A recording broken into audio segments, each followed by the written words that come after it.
આદિવાસીઓને અંદર અંદર લડાવવાનું બંધ કરી દેજો।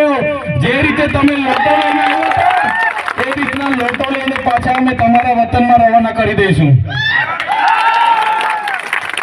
અહીંયા લોટા લઈને આવેલા ને અમારા આદિવાસીઓને અંદર અંદર લડાવે છે ને રાજ કરે છે, એવા લોકોને પણ ઓળખી લેજો। જે દિવસે અમારો આદિવાસી જાગશે એ દિવસે આવા લોટા લઈને આવેલા લોકોને પણ ફરી લોટા લઈને પાછા એમના યુપી બિહાર મોકલી આપશે। આ આદિવાસીઓનું ખૂન છે। અમારા પૂર્વજોએ આઝાદીમાં પણ પોતાનું યોગદાન આપ્યું છે, દેશના વિકાસમાં પોતાનું યોગદાન આપ્યું છે, અને આજે અમારી જમીનો સંપાદન કરી લેવામાં આવે છે, શ્રી સરકાર કરી લેવામાં આવે છે, કંપનીઓને આપવામાં આવે છે। ત્યારે સાથીઓ હવે કોઈ આવેદન નિવેદન કરવાની જરૂર નથી, હવે કોઈ જિંદાબાદ મુર્દાબાદ કરવાની જરૂર નથી। નર્મદામાં આટલા બધા વિસ્થાપિત થયા આપણા લોકો, આટલા વર્ષોથી દર દર ભટકે છે, અહીંના નેતાઓ ગોળ ગોળ ફેરવે છે, ખોટા વાયદાઓ કરે છે, મંત્રી તંત્રી પારણા કરાવીને જતા રહે છે। પણ મેં તમને વિસ્થાપિતોનો પણ આજના મંચ પરથી કેમ છું બાલુભાઈ, હવે તમે બધા તૈયાર થઈ જાઓ, હવે ભીખ નથી માંગવાની।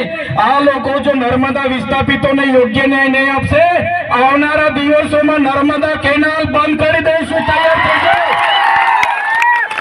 અમે આગેવાની કરવા માટે તૈયાર છે, પોલીસ સામે અમે લડવા માટે તૈયાર છે, પોલીસનો પહેલો દંડો પહેલી ગોળી અમે ખાઈશું।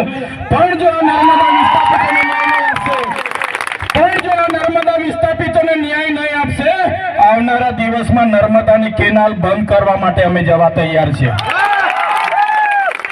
નર્મદા ડેમ આપણો છે, નર્મદામાં ઉત્પન્ન થતી વીજળી આપણી છે, નર્મદાનું પાણી આપણું છે, અહીંયા આપેલી જમીનો આપણી છે, અહીંયા બનેલી જીઆઈડીસીમાં કોલસો નીકળે આપણો છે, આ માડુંગરમાં યુરેનિયમ નીકળે આપણો છે।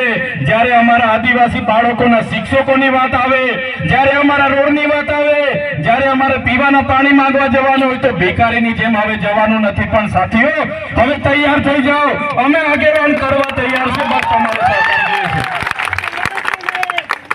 આ દેશ આપણો છે, અહીંના મૂળ માલિકો આપણે છે। ત્યારે મારા સાથીઓને વિનંતી કરું છું, મારા વડીલો યુવાનો, હું તળવી, હું વસાવા, હું ચૌધરી, હું ભીલ, હું ગામિત, હું ડામોર, હું બારિયા એમ કરીને અંદર અંદર લડાવવાનું નથી। આપણે આદિવાસીઓ છે, જે દિવસે આપણે આદિવાસી તરીકે મટી જઈશું તે દિવસે તમને ને અમને કોઈ પૂછવાનું નથી, પહેલા આદિવાસી તરીકે આપણે બચવું પડશે। એક તીર એક કમાન, આદિવાસી એક સમાન, એક તીર એક કમાન, આદિવાસી એક સમાન। કેમ કે આજે આદિવાસીઓ પાર્ટીઓમાં વેચાયેલા છે, આજે આદિવાસીઓ ધર્મમાં વેચાયેલા છે, આજે આદિવાસીઓ સંગઠનોમાં વેચાયેલા છે। એટલા માટે તમને કેમ છું, પહેલા તમે આદિવાસી છો એ આદિવાસી તરીકે બચો, પછી પાર્ટીઓમાં વેચાજો, પછી ધર્મમાં વેચાજો, પછી સંગઠનોમાં વેચાજો। આજે શું હાલત આપણી બની ગઈ છે, આજે મૂળ માલિકને અહીંયા કેવડિયામાં બાંધી બાંધીને મારીને મારીને મારી નાખવામાં આવે છે। યાદ છે તમને? આજે કેવડિયા જેવી આપણો વિસ્તાર, આપણી વસ્તી, આપણી જમીન, છતાં આપણા યુવાનોને બાંધી બાંધીને મરી જાય ત્યાં સુધી મારવામાં આવે છે। આજે મણિપુરમાં જોઈ લો તમે, આપણી આદિવાસી મા બેટીઓને નગ્ન પરેડો કરાવવામાં આવે છે। આજે મધ્યપ્રદેશમાં તમે જોઈ લો, આજે આપણા આદિવાસીઓને બેસાડીને ઉપર મૂત્ર વિસર્જન